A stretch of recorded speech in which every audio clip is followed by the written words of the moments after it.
Hello everyone, मैं हूँ किरण नेगी। कैसे हैं आप लोग? आज जो हम लोग करने वाले हैं काइनेटिक्स के अंदर, उसमें पहला टॉपिक जो है वो है calculation of rate of equation. इसके अलावा हम लोग क्या करेंगे, ऑर्डर ऑफ रिएक्शन करेंगे, जीरो ऑर्डर ऑफ रिएक्शन करेंगे, उसका डेरिवेशन पूरा करेंगे, ठीक है, और उसका हाफ लाइफ भी देखेंगे। तो स्टार्ट करते हैं आज की क्लास। आज सबसे पहले हम लोग जो करने वाले हैं ये है सिंपल रिएक्शन, और ऐसे रिएक्शन जो थोड़ा कॉम्प्लिकेटेड होते हैं उनका रेट ऑफ रिएक्शन हम किस तरह से कैलकुलेट करते हैं डिफरेंशिएशन के फॉर्म में, ठीक है। तो हम लोग ये बात कर चुके हैं कि किसी भी जो रिएक्शन का रेट होता है वो रिएक्टेंट पे भी डिपेंड करता है, प्रोडक्ट पे भी डिपेंड करता है, हर किसी पे इंडिविजुअली डिपेंड करता है, लेकिन रेट आता हमेशा एक जैसा है। तो हम लोग सबसे पहले यही प्रूफ करने वाले हैं कि हमेशा क्या आता है, एक जैसा किस तरह से आता है। तो सपोज हमने एक रिएक्शन करी कि हम लोग रिएक्शन कहाँ से स्टार्ट कर रहे हैं, कोई रिएक्टेंट है और उससे क्या बन रहा है, प्रोडक्ट बन रहा है। तो इस टाइम पे इनका स्टोइकियोमेट्रिक कोएफिशिएंट जो है, इनके आगे कोई नंबर नहीं है, यानी ये वन रिएक्टेंट से वन प्रोडक्ट बन रहा है, यानी इनका स्टोइकियोमेट्रिक कोएफिशिएंट कितना है, 1 है।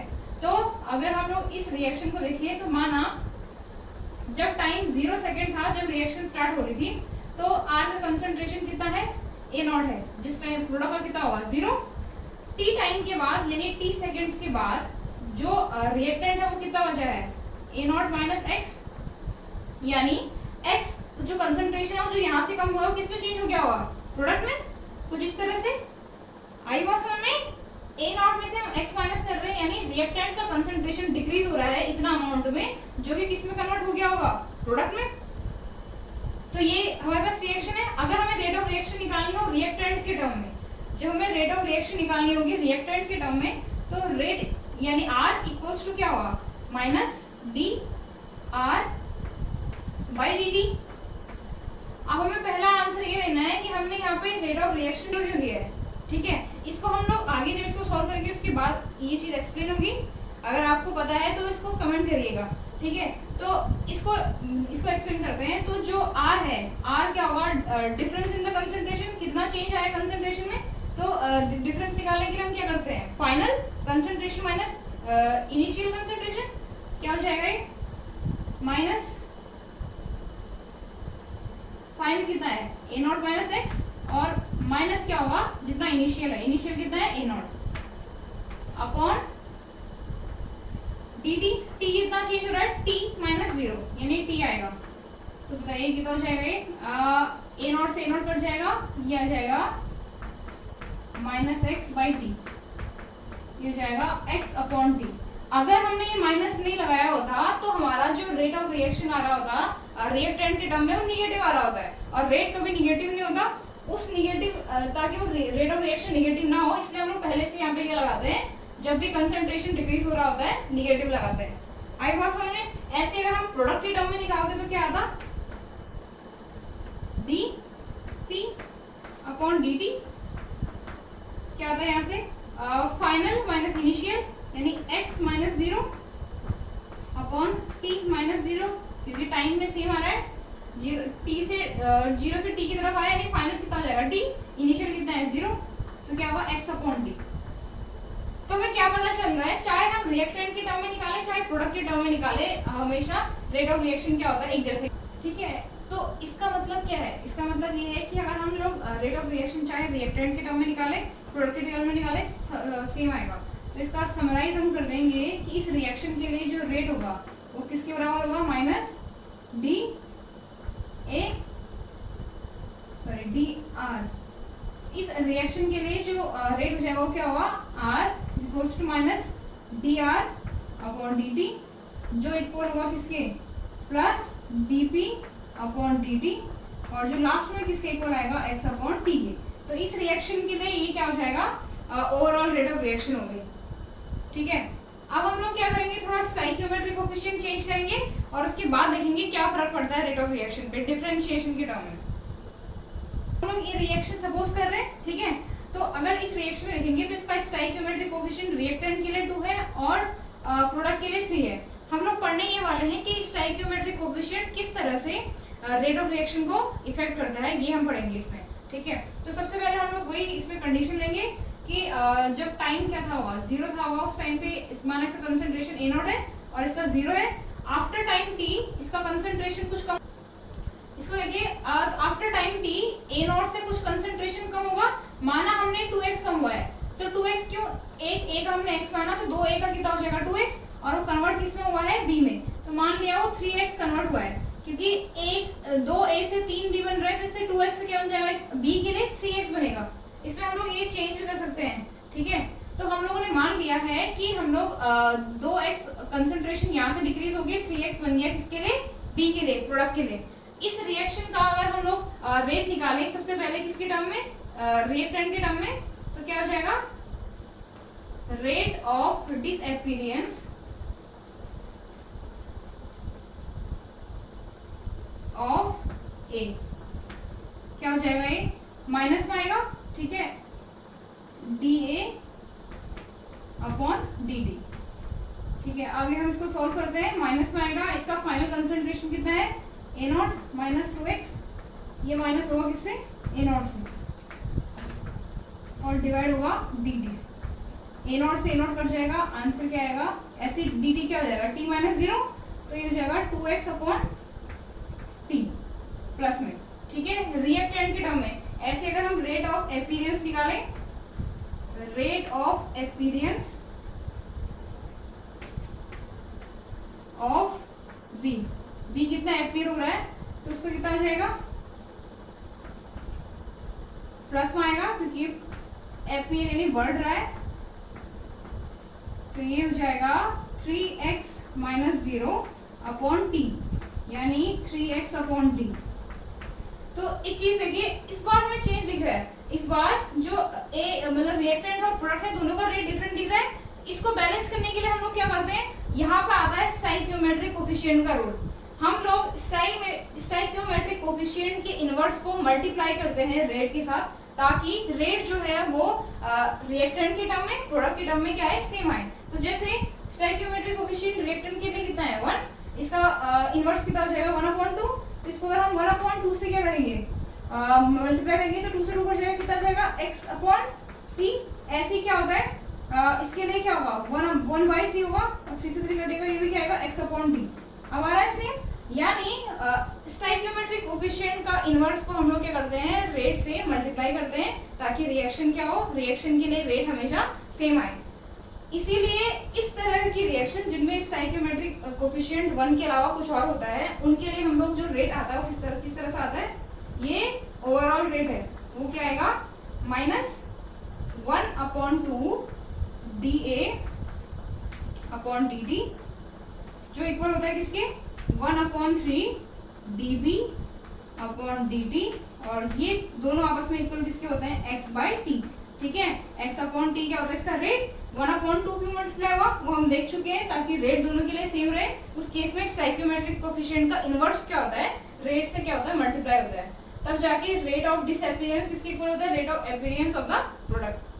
मेरे बात, तो ये था रेट का कैलकुलेशन। अब जो हम करने वाले हैं ये है ऑर्डर ऑफ रिएक्शन।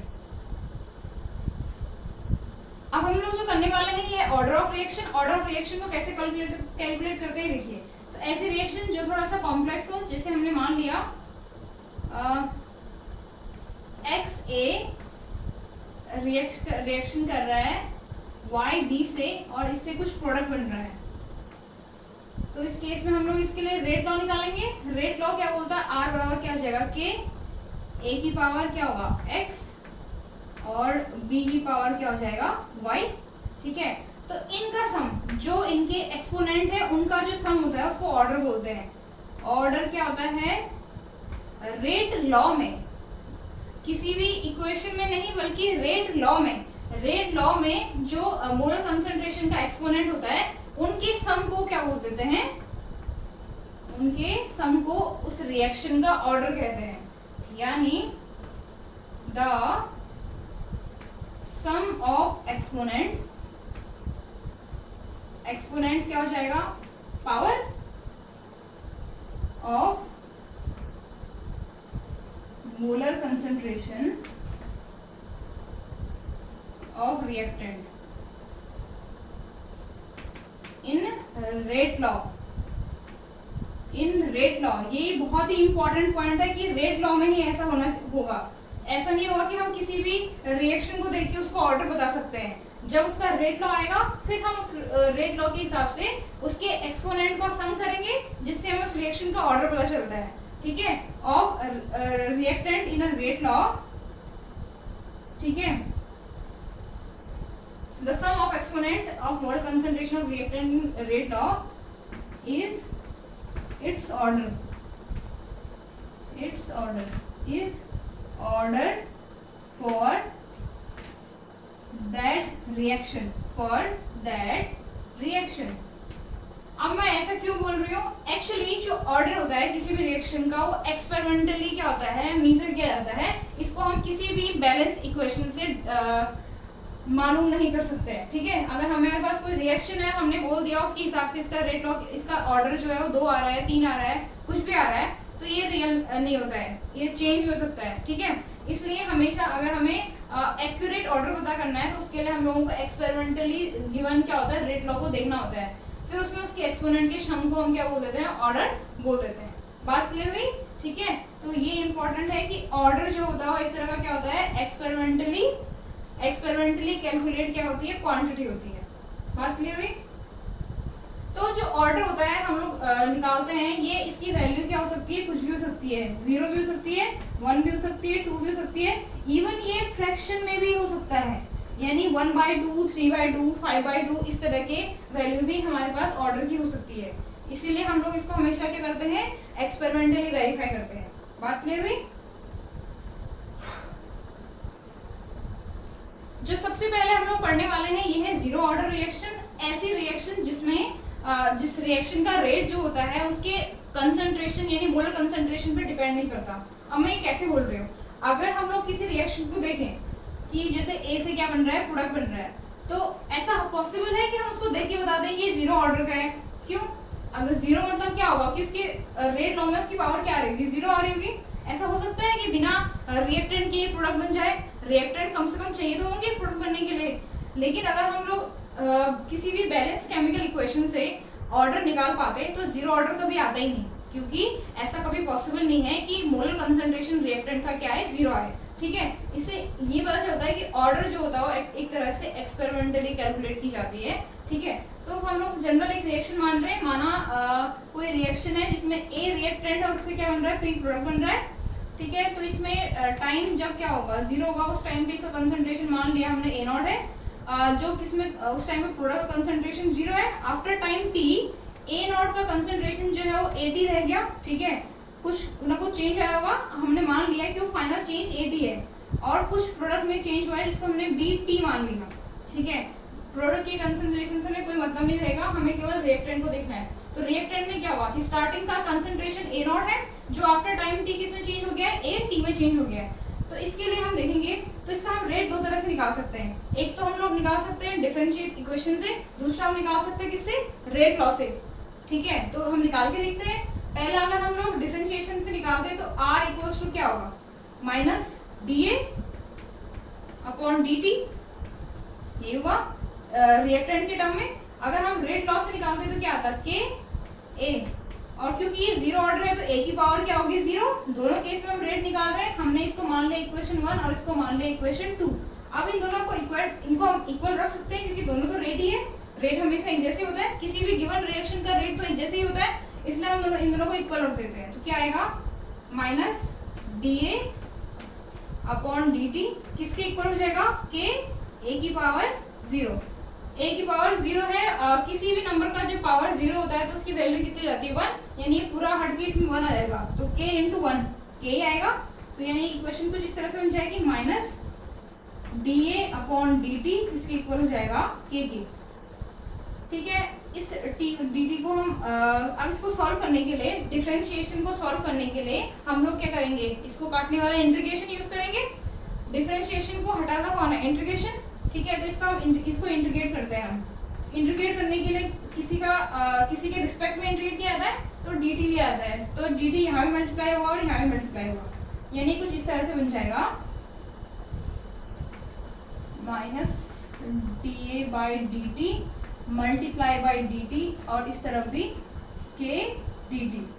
ठीक है, DT से DT कैंसिल हो जाएगा, क्या बचेगा, इधर केवल DA बचेगा और इधर क्या हो जाएगा, K बाहर आ जाएगा, और dt अंदर रह जाएगा। ठीक है, अब हम इसमें लगाएंगे इसके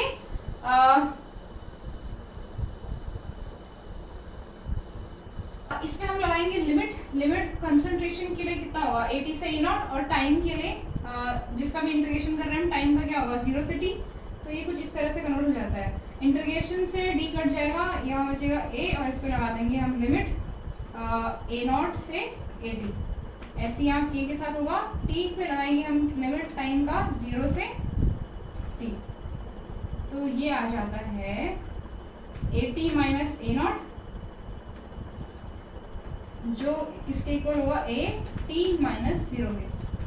ठीक है, यहाँ से हमें इक्वेशन मिल जाएगा minus AT plus A0 minus अंदर मल्टीप्लाई हो गया के t के बराबर हो जाएगा, यानी A0 माइनस AT किसके बराबर हो जाएगा के t के।